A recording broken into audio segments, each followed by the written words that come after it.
Good day, good morning, good Sunday to all of you. Last weekend we had an opportunity to gather on the North Lawn at St. Stephen's, and we had a wonderful gathering. Fewer than 50 people. Everyone remained masked. Everyone kept their physical distance from one another.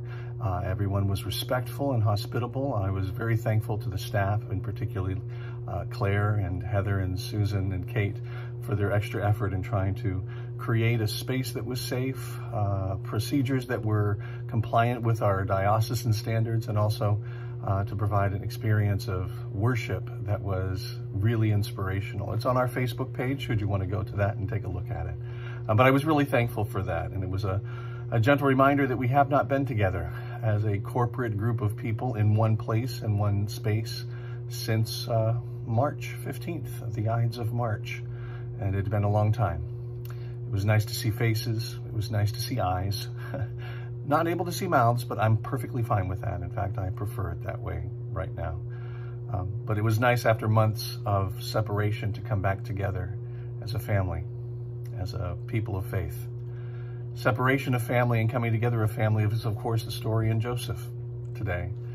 Joseph, who had been sold into slavery by his brothers, and we talked about that last week, and had found his way into Pharaoh's favor in Egypt and made his way upward through the ranks because of his skills, because of his talents, and because of the gifts that God gave him, and looking at the world around him and knowing what was coming next. Prophecy is not necessarily predicting the future. Joseph, great prophet.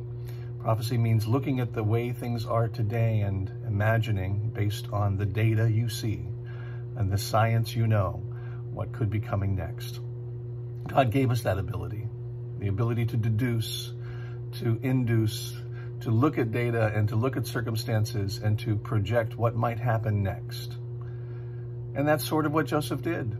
He saw the years of famine coming, so he stored away from the years of plenty. And so he was able to protect Egypt. And now he invites his family, first of all, revealing who he is, that he himself is the person that they had sold into slavery. And it says that he wept. He wept uncontrollably. His tears fell on the tears of his brothers, and their tears mixed with them. And it was a moment of great emotion at being able to pull back the veil and to restore what had been given away, what had been sold, what had been lost.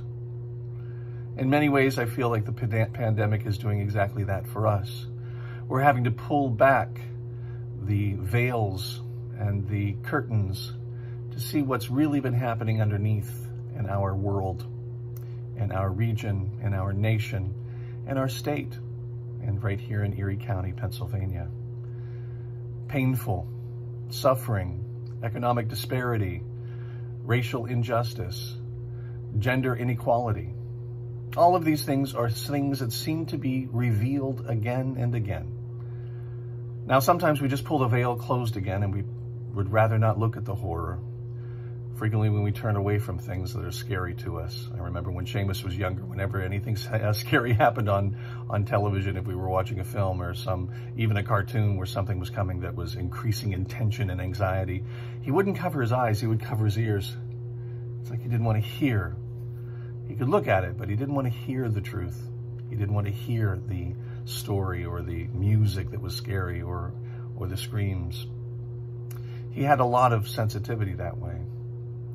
We ourselves seem to want to hide our eyes or hide our ears in moments like this.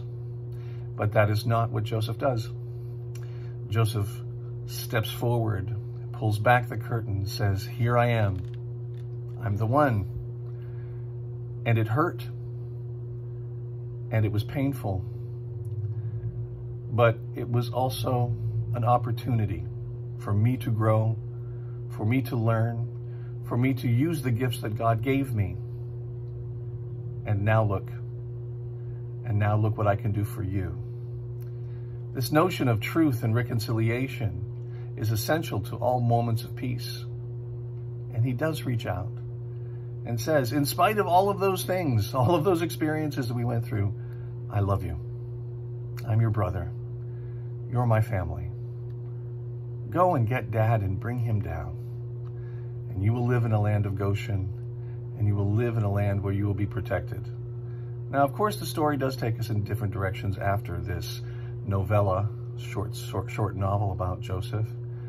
But for the time being, Joseph asserts God's call, God's intention, and also God's strength in him and in this moment of truth and reconciliation. So we're invited to look at our own lives and see where are the places where we may have caused offense in our own households, in our families, in our neighborhoods, in our communities.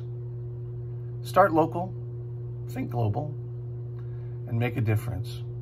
Reach out to those persons who you may have hurt or offended, because you have the strength to do that.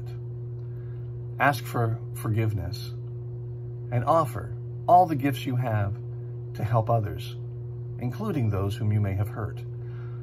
This is the example that Joseph gives us. It's also the example that Christ gives us.